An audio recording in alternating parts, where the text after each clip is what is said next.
Many Americans arrive in Europe excited. They've planned the trip, they've booked the flights, they've imagined how it will feel, and still, some moments feel genuinely shocking. Not bad, not wrong, just very different from what they expected. These aren't mistakes, and they aren't hidden secrets. They're everyday realities that Americans often don't anticipate until they experience them firsthand.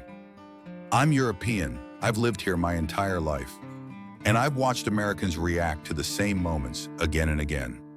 These are 7 things Americans often find shocking in Europe, explained calmly from a local perspective. Before we start, one quick note. This channel is for Americans who want to understand Europe before they arrive, not through hype, not through stereotypes, but through everyday reality, explained slowly and honestly. If that's what you're looking for, subscribe. New videos every week. Thing number 1, bathrooms work very differently.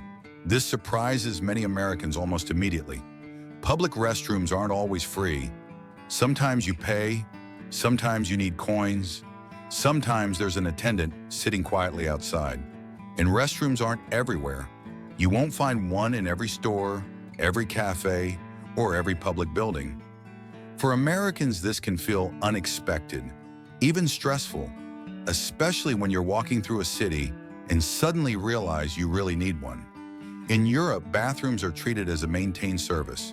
They require cleaning, staff, supplies. That responsibility is built into the system. It's not about making things difficult. It's about keeping spaces usable for everyone. Local tip: carry small coins. Remember that cafes and restaurants usually have restrooms for customers, and plan ahead when possible. Once you expect this difference, it stops feeling shocking and simply becomes part of how Europe works. Thing number 2, service feels distant at first. In Europe, staff don't hover. They don't introduce themselves by name. They don't check in every few minutes. They don't rush you through your meal.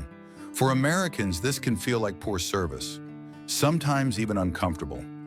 You wonder if something is wrong, if you've been forgotten, if you need to speak up. But it isn't bad service. It's a different idea of respect. In Europe, your table is considered your space. You're given room to talk, to sit quietly, to enjoy the moment without interruption. Meals aren't transactional here. They're social. Time matters more than turnover. Staff assume you'll let them know when you need something. They don't want to interrupt your conversation. They don't want to rush your experience. This can feel unfamiliar if you're used to constant attention. But once you understand the logic, it feels natural. Local tip: make eye contact. Raise your hand slightly. Give a small nod or signal. Ask when you're ready. Service works best here when it's calm and mutual. You're not being ignored. You're being trusted to take your time. Thing number 3, cities are built for people, not cars. Americans are often shocked by how walkable Europe feels. Cities are compact, streets are narrow, public transport connects everything. From the moment you arrive, you notice it. You don't need a car to move through the city. Walking is an exercise here. It isn't a special activity, it's normal movement. You walk to the bakery in the morning, to the cafe in the afternoon, to the train in the evening. Cars exist, but they don't dominate daily life. They're present, but they don't define the city. For many Americans, this feels unfamiliar. You're used to planning routes, parking, driving between places. In Europe, the city unfolds step by step, and that changes how places feel. They're slower, more human, more connected. You notice small details, sounds, conversations. Local tip: plan your days with walking in mind. Wear comfortable shoes, allow extra time between places, and let distance become part of the experience. Thing number 4, silence is normal in public spaces. This one surprises people quietly, often without anyone pointing it out. Trains are calm, buses are quiet, waiting rooms are quiet. There's movement, but very little noise. People speak softly. Phone calls are brief. Headphones are common. For Americans used to constant background sound, this can feel uncomfortable at first, almost awkward. You become aware of your own voice, of small sounds, of how much space silence takes up. But silence here isn't coldness, it isn't tension, and it isn't rudeness, it's courtesy. Public space is shared space.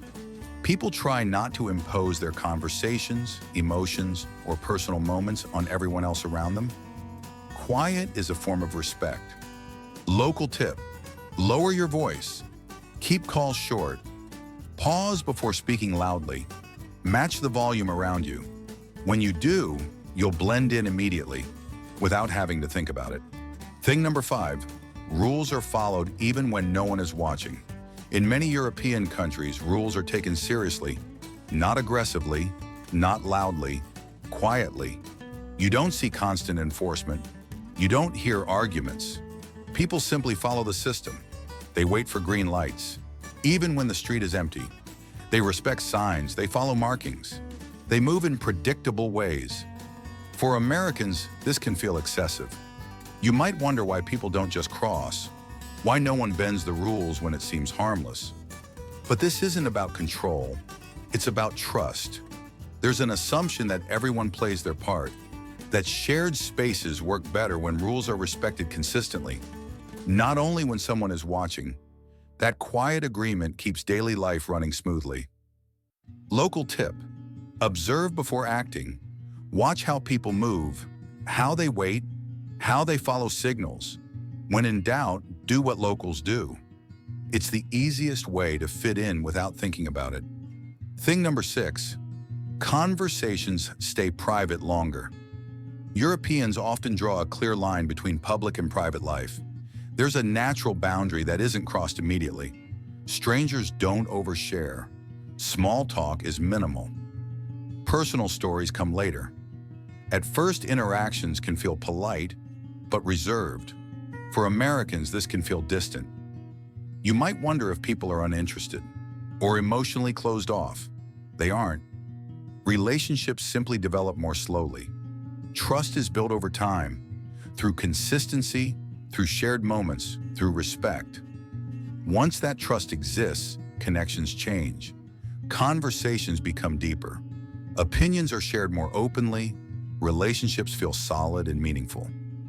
Local tip: be patient, be respectful. Don't push for familiarity too quickly. Let conversations unfold naturally. When you do, the connections you build often last much longer. Thing number 7, life feels calmer overall. This is the biggest shock. Life moves slower. Not everywhere, not all the time. But in general, there's less urgency. People sit longer. They eat longer. They stay in conversations longer. There's less pressure to move on to the next thing. For Americans used to productivity culture, this can feel uncomfortable, even inefficient. You might feel like time is being wasted, like things aren't optimized, like days are less structured. But calm here is intentional. Slowness isn't a lack of purpose, it's a different priority. Presence matters more than speed. Quality matters more than output. Moments are allowed to last without needing justification. Local tip: stop measuring your day by efficiency. Let things take the time they take. Slow down. Pause more often. Move with the rhythm around you. Europe feels best when you stop fighting the pace and start moving with it. When you understand these differences, something shifts. Europe feels less confusing, less frustrating, and much more enjoyable. Not because Europe changes, but because your expectations do. In the next videos, I'll break down country-specific shocks, regional differences, and what surprises Americans most depending on where they go. Subscribe if you want to experience Europe with clarity instead of culture shock. I'll see you in the next one.